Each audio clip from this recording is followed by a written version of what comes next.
quand on veut nous imposer ce qui est minoritaire comme la majorité, c'est l'inversion des valeurs.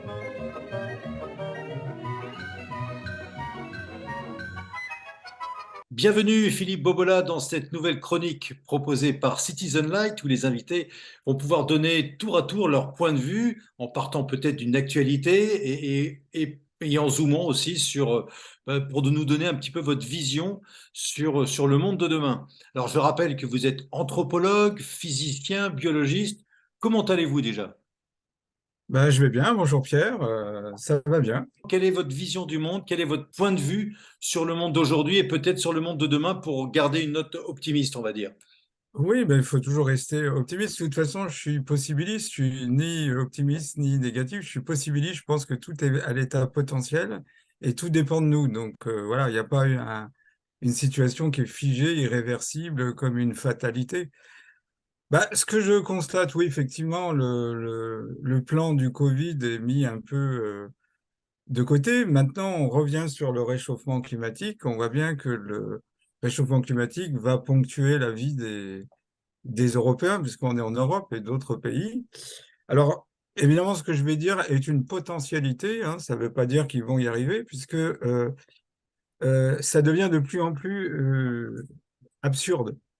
Un président qui, le 20 février, donne un entretien à Pif Gadget, une Marlène Schiappa qui se montre en tenue d'Ève dans Playboy en avril, on a l'impression qu'il y a une volonté de désacraliser à la fois la fonction présidentielle et ministérielle, et d'un autre côté, je crois qu'ils sont un peu en panique. Ils ne savent plus quoi faire. Alors évidemment, bah, on a ce que j'appellerais un théâtre politique de l'absurde. J'aime beaucoup le théâtre de l'absurde. Et j'ai toujours pensé que la politique relevait plus de l'absurde que du sérieux.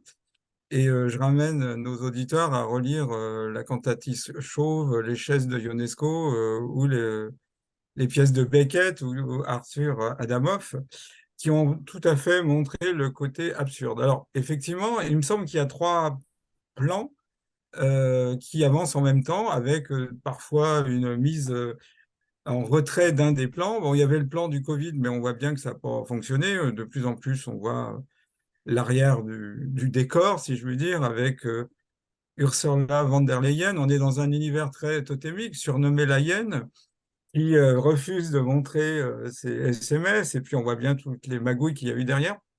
Par contre, le réchauffement climatique devient un plan qui est mis maintenant en avant.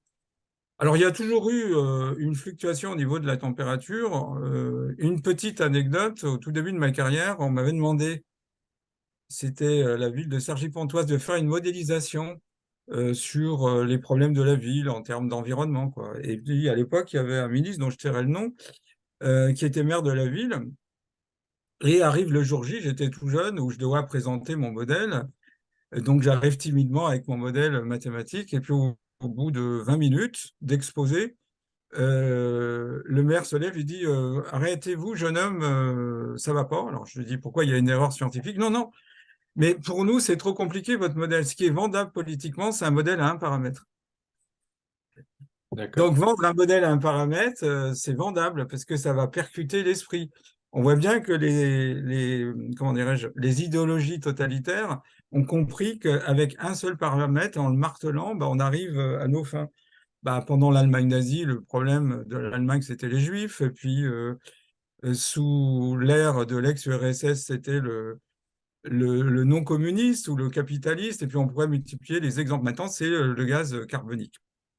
Alors, effectivement, euh, il y a plusieurs facteurs, puisque je pense que nos auditeurs sont rentrés dans les complexités physiques et physico-chimiques. Je pense que c'est bon qu'on revienne à des choses simples. Il n'y a pratiquement aucune approche scientifique qui se résume à un paramètre.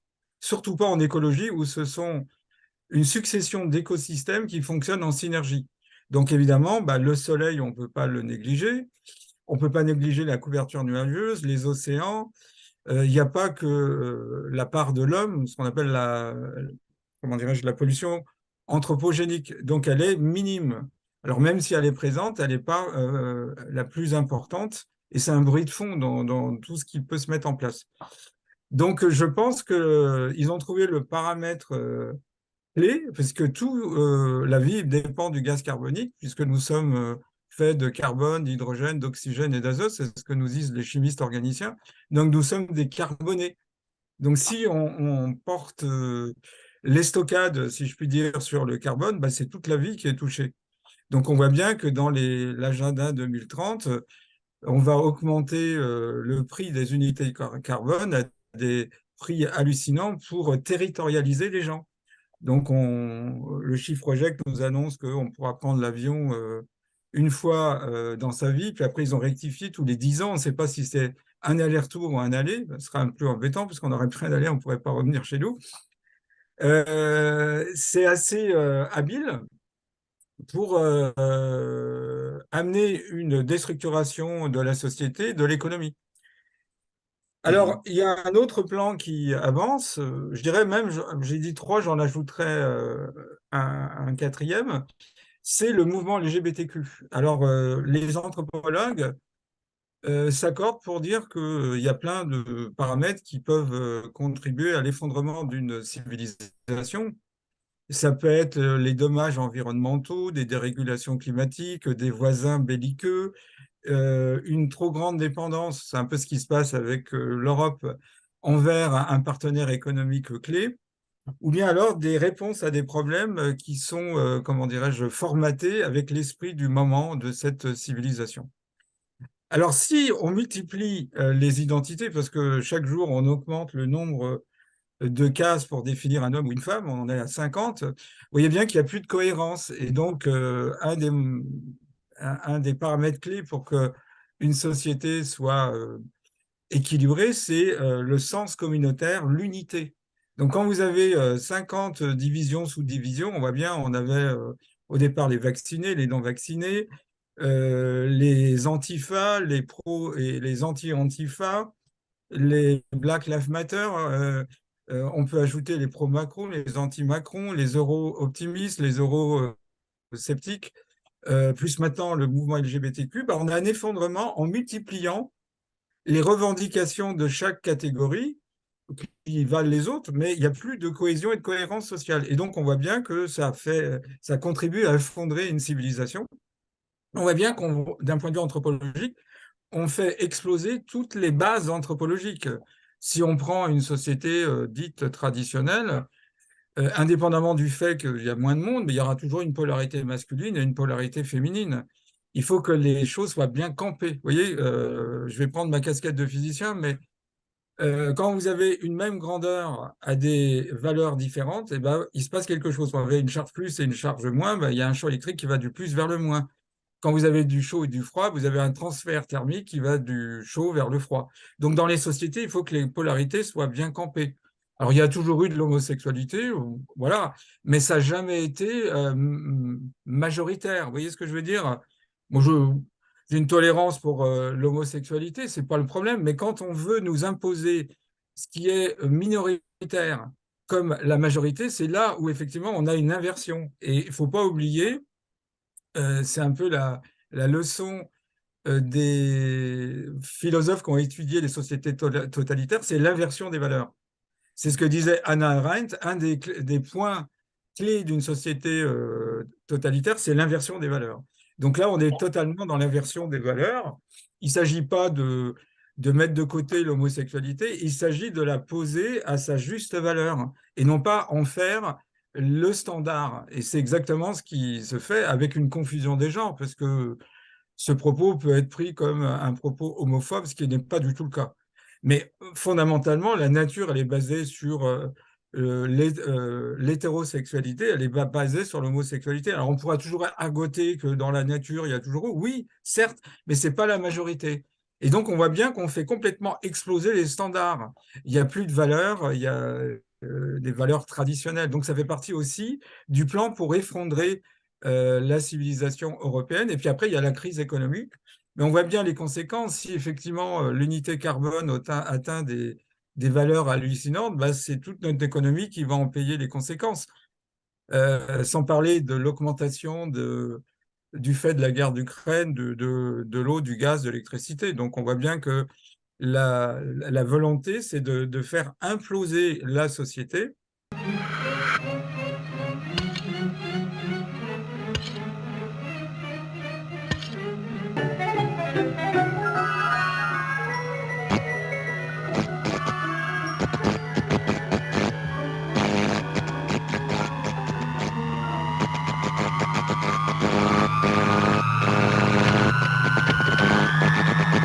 Et c'est là, effectivement, que ça devient absurde, puisque ça devient tellement absurde que des gens, même qui étaient aveugles à la situation, se rendent bien compte qu'il y a quelque chose qui ne va pas, comme dit Shakespeare, dans le royaume du Danemark. Il y a quelque chose qui est dissonant.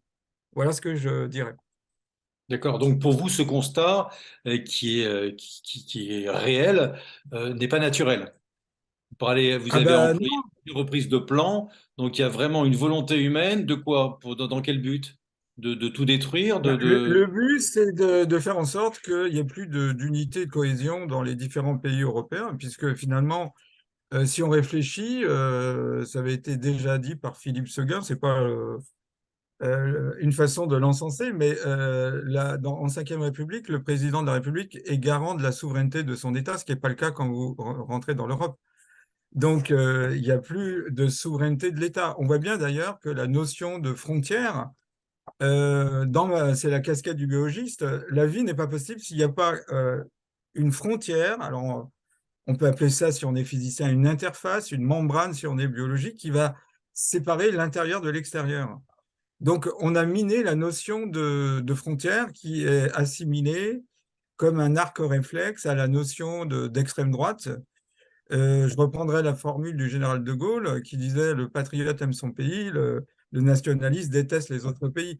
Donc, s'il n'y a plus de frontières, et vous voyez bien, vous prenez le concept frontière et vous le déployez jusqu'à sa logique. Et la logique qui est faite par les forces financières, c'est qu'il n'y a même plus de frontières qui définissent le masculin du féminin. Il n'y a plus de frontières qui va définir l'intérieur des pays de l'extérieur d'un pays. Et donc, on voit bien que cette notion, bah, elle est fort discutable, puisque l'Europe a toujours été une collectivité de pays qui avait une biodiversité. Et du fait de cette biodiversité, il y avait une richesse. C'est peut-être ça qui a fait la richesse de cet espace européen. C'est pas parce qu'on partage un même espace qu'il faut gommer les frontières et avoir une sorte de globalisme, puisque finalement, ce qu'on appelle le globalisme, c'est l'uniformisation. Il y a deux types d'unités. Il y a l'unité au sens écologique du terme, où c'est la somme des complémentarités.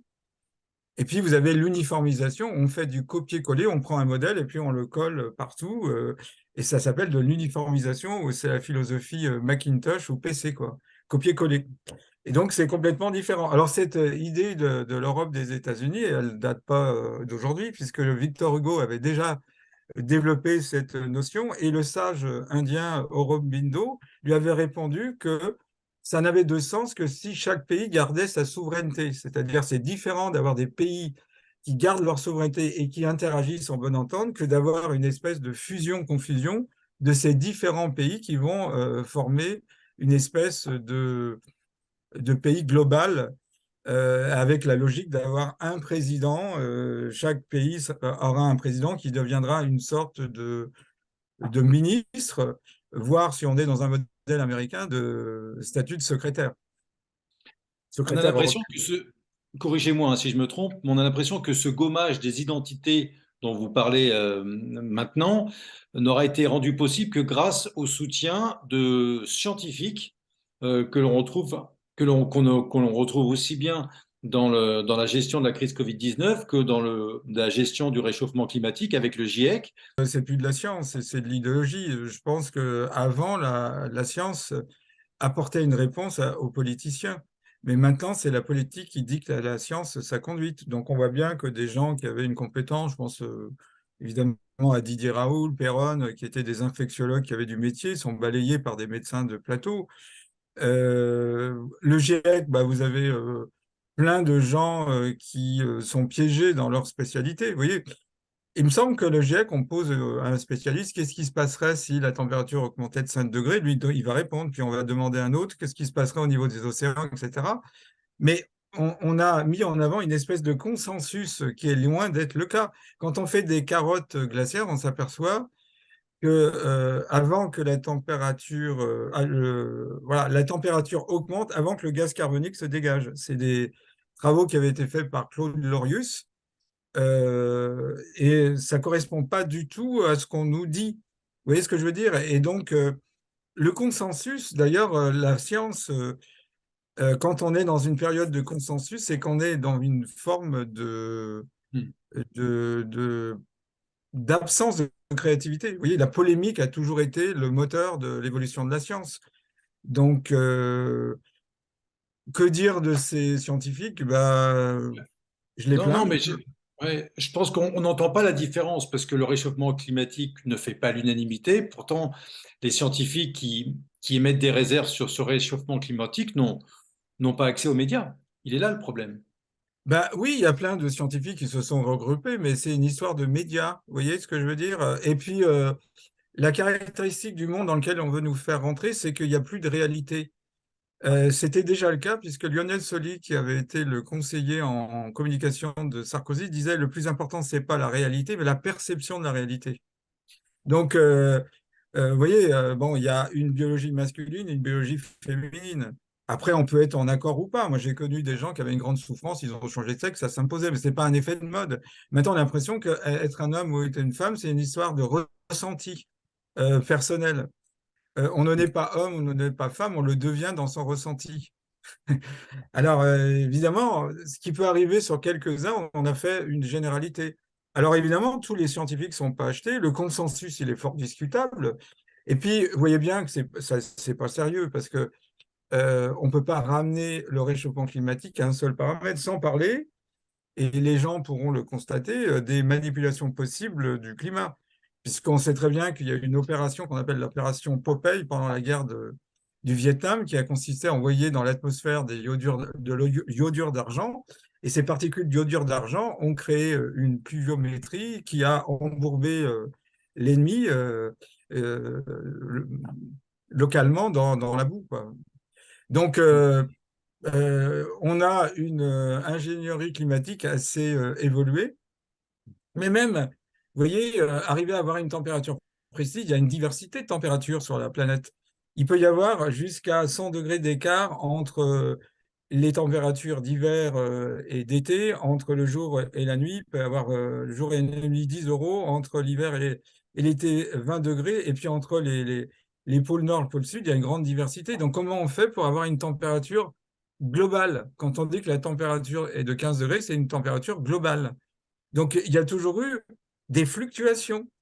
Donc, si vous prenez par exemple Emmanuel Leroy-Ladurie, grand historien français qui a participé à la Nouvelle Histoire, il a écrit un ouvrage remarquable, L'Histoire du climat depuis l'an 1000, et on s'aperçoit qu'il y a eu des périodes de réchauffement, ce qu'on appelle l'optimum médiéval. À cette époque, l'Angleterre pouvait faire pousser dans le nord de la vigne, on pouvait aller à pied de l'Allemagne à, à l'Italie dans des périodes de glaciation. Il y a eu des périodes comment dirais-je, de crise d'élévation de température. En 1719, il y a eu 450 000 morts parce qu'il y a eu une élévation de température. Et puis, à d'autres moments, 1706 aussi, 1746. Donc, on voit bien que c'est fluctuant. Mais d'une façon générale, la vie est fluctuante. Vous voyez ce que je veux dire? Mhm. Les canicules ont toujours eu lieu. D'ailleurs, il y avait un discours de Nixon, on pensait dans les années 70 qu'on allait vers la glaciation. Et si on regarde progressivement, c'est vraiment de l'ingénierie sociale, on parle du réchauffement climatique à la dérégulation climatique ou au dérèglement climatique. Donc on a glissé progressivement, on n'est plus dans la thèse il y a d'une augmentation de température avec une droite ascendante, mais plutôt dans la dérégulation. Alors, c'est intéressant parce que bah, le GIEC, c'est 2500 scientifiques, mais dans ces 2500 scientifiques, il y a aussi des fonctionnaires. Et puis, l'écologie, c'est la discipline la plus compliquée qui soit, puisqu'elle intègre tous les écosystèmes, depuis l'homme, la politique, la géologie, les océans, la physique et la physico-chimie de l'atmosphère. Donc, il faut beaucoup d'années pour faire un écologiste compétent, et personne ne peut maîtriser toutes ces disciplines.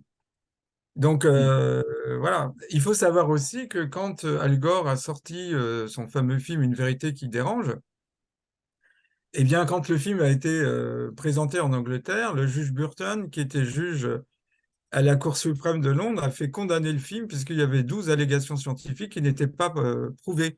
Et quand le film était projeté dans les lycées ou les universités, il y avait l'exigence d'avoir cette petite banderole qui rappelait qu'il y avait beaucoup de choses qui étaient de l'ordre de l'affirmation sans preuve scientifique. On l'a bien oublié, ce qui n'a pas empêché Al Gore et le GIEC de recevoir le prix Nobel de la paix, comme tout le monde sait. C'est assez curieux parce que le prix Nobel de la paix, on l'a donné à Barack Obama pour l'encourager à faire des bonnes choses. Or, sous ces 2 mandats, il n'y a pas eu de bonnes choses faites puisqu'on a multiplié les guerres. Donc, c'est comme si on donnait à un scientifique en herbe un prix Nobel pour l'encourager à faire des découvertes. Généralement, c'est parce qu'on a eu une attitude ou une découverte qu'on est récompensé, mais on n'encourage pas quelqu'un avant qu'il a mis les choses en place. Voilà, c'est un peu le monde à l'envers et on retrouve cette notion d'inversion des valeurs.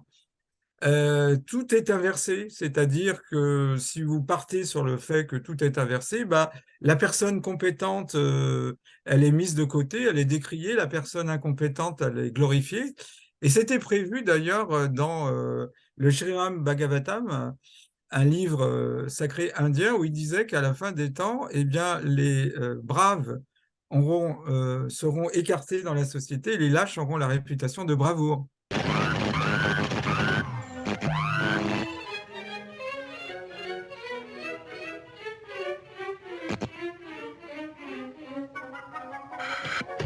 Comme s'il y avait une inversion des valeurs. Donc on retrouve ça. Alors je trouve que on est en train de... on voit bien maintenant, notre ministre de la Santé annonce qu'il n'y aura plus besoin d'avoir les tests pour l'autorisation de mise sur le marché. Ça sera mis immédiatement. Donc on rentre dans une espèce de caricature où Big Pharma a tous les pouvoirs politiques. D'ailleurs, on sait très bien que les industries pharmaceutiques financent les campagnes électorales de la gauche à la droite en passant par l'extrême gauche et l'extrême droite.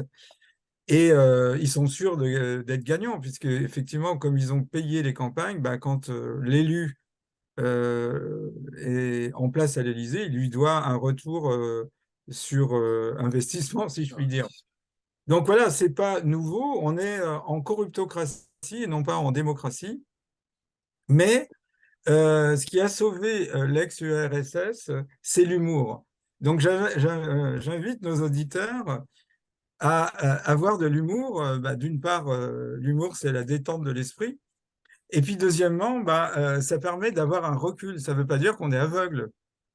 Mais plutôt qu'être en colère, qui crée de mauvaises potentialités, utilisons l'arme de l'humour. Et c'est désarmant, hein. Si vous avez un homme politique qui a devant lui 200 ou 2000 ou 3000 personnes qui rigolent, c'est désarçonnant. Vous voyez ce que je veux dire?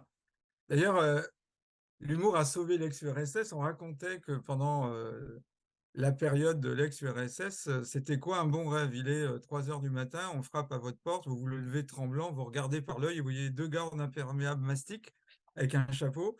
Vous ouvrez tremblant la porte et vous dites Boris Godunov et vous dites non, c'est la porte en face, ça c'était un bon rêve.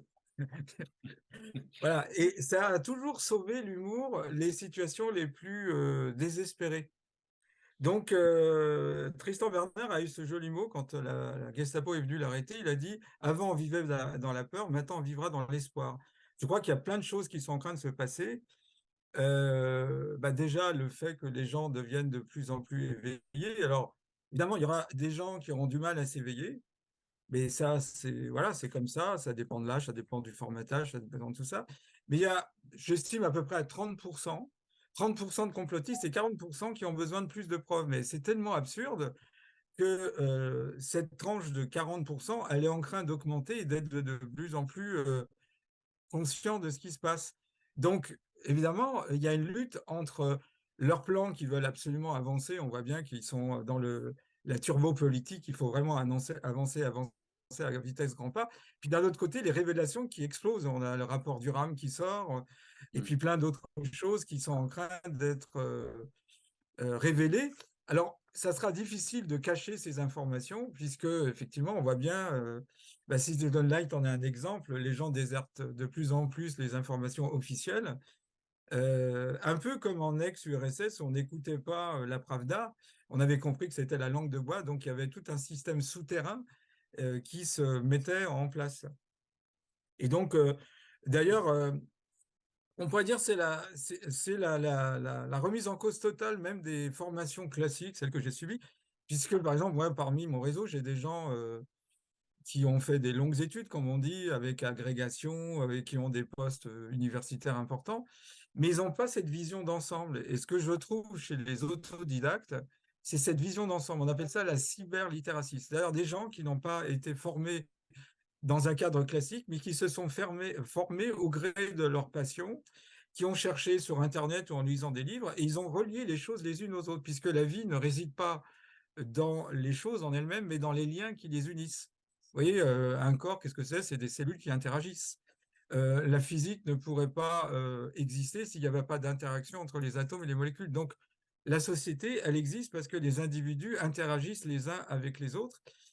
Et dans cette interaction, il faut que les disciplines puissent aussi dialoguer les unes avec les autres. Donc, l'autodidacte se permet ce que le spécialiste ne se permet pas. D'ailleurs, la critique, là aussi, elle ne date pas d'hier, puisque Georges Bernard Shaw, le fameux écrivain irlandais, disait « À force de connaître tout sur rien, on finit par connaître rien sur tout ».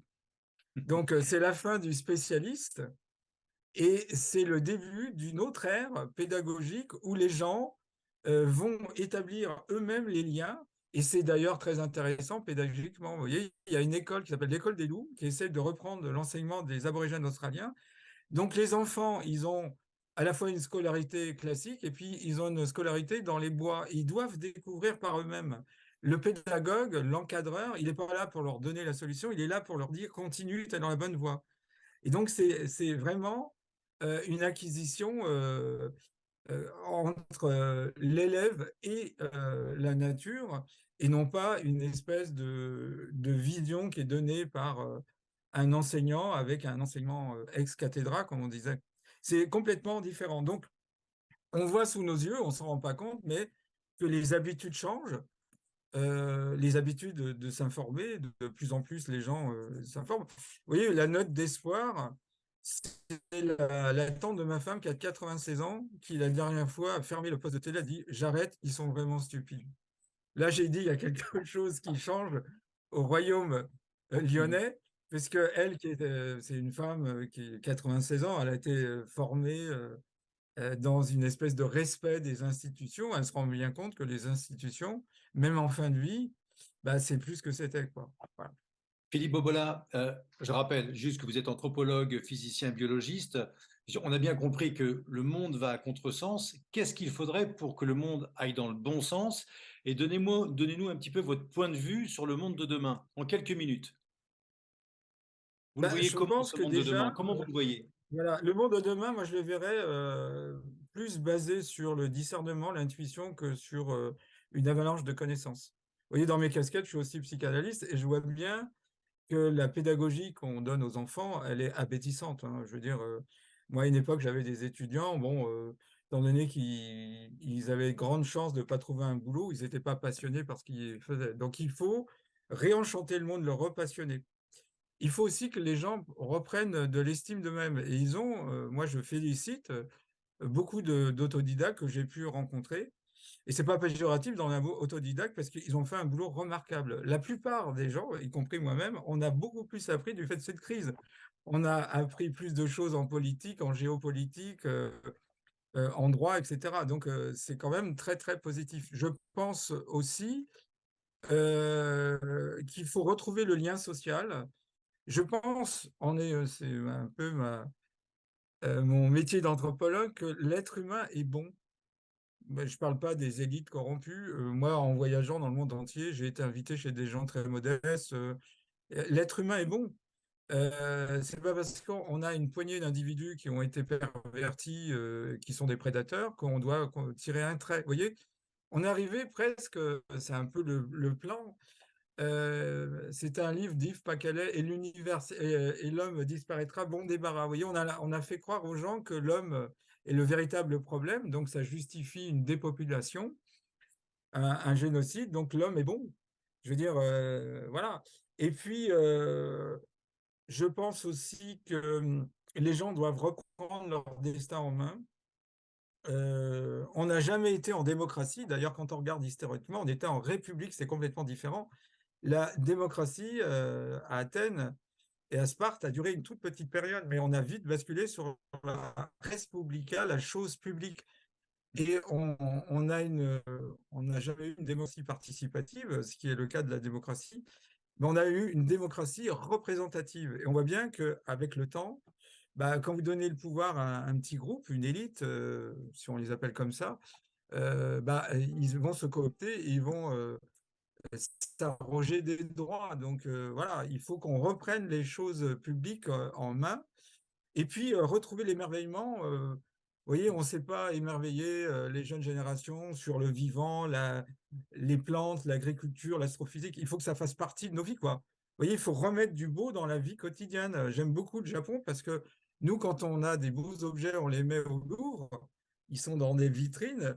Mais l'art Mingue, c'est dans le quotidien. C'est dans le quotidien que vous appréciez la beauté d'une assiette, d'un couvert, d'un habit, d'une table, d'un meuble. Voilà, remettre l'artisanat en main. Aussi, remettre les choses à leur juste valeur, c'est-à-dire que l'intelligence de la main doit être utilisée. Les artisans, les artistes, tout ça, il faut qu'ils retrouvent leur dimension. Vous voyez, parmi les paramètres, Vladimir Nabokov a quitté l'ex-URSS quand il a vu que la littérature russe, qui était une littérature extrêmement brillante, hein, au firmament, pensez à Tolstoï, Dostoïevski, Tchekhov, etc., bah, il n'y avait plus de créativité dans la littérature. Il en a fait un paramètre que je trouve très intéressant.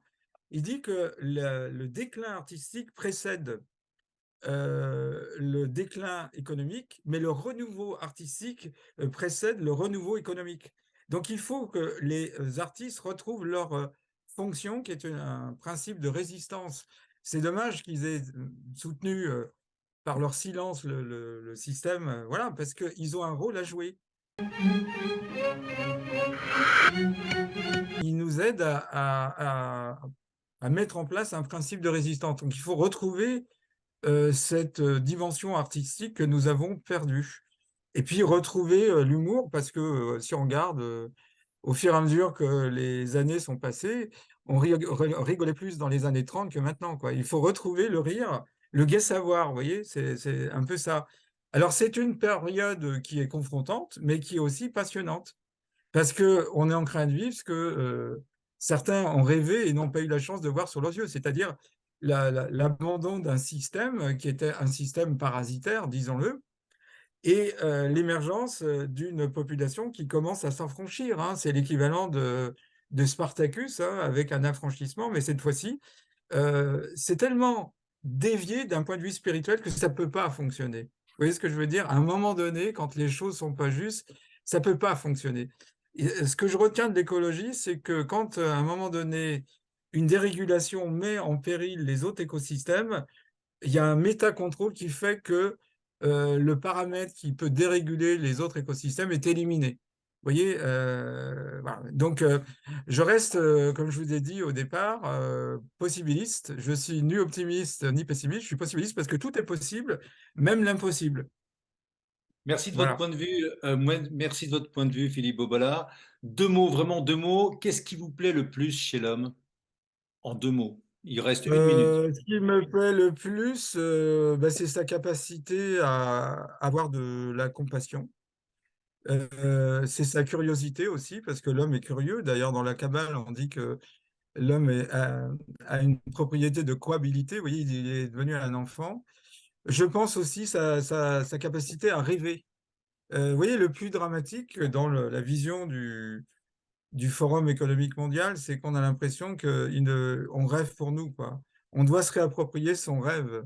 Henri Michaud disait, on ne rêve plus, on est rêvé. Donc il faut retrouver cette capacité qui est propre à l'homme, à l'imaginaire. Il n'y a aucune société qui a pu se passer d'un imaginaire. Vous pouvez avoir une technologie très rudimentaire comme le Tibet, mais l'imaginaire est très vif. Donc, Mhm. il faut qu'on puisse retrouver l'imaginaire, que les enfants puissent retrouver leur créativité. En fin de compte, on a tout en nous. C'est une histoire, on dirait, de coaching collectif, c'est-à-dire que les gens, on les a mis en dévalorisation, en manque d'estime d'eux-mêmes.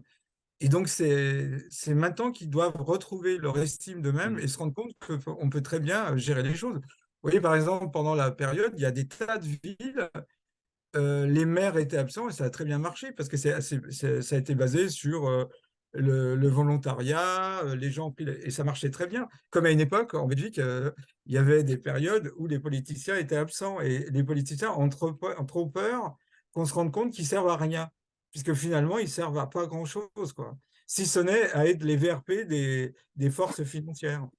Donc voilà, moi je trouve que c'est très positif, confrontant, comme je vous ai dit, mais positif. Un immense merci, Philippe Bobola. Un immense Ben, merci merci à d'avoir vous inauguré hein, avec nous d'apporter de cette la chronique. lumière, Vraiment, Citizen Light. D'autant plus que j'aime beaucoup Citizen Kane. C'est un de mes films préférés d'Orson Welles. Donc, je suis ravi de participer au renouveau de Citizen Light. en tout cas, merci parce qu'avec vos réflexions, vos points de vue, ça nous a permis de prendre un peu de hauteur et ça fait du bien en ces temps-ci. Un immense merci et à très très bientôt.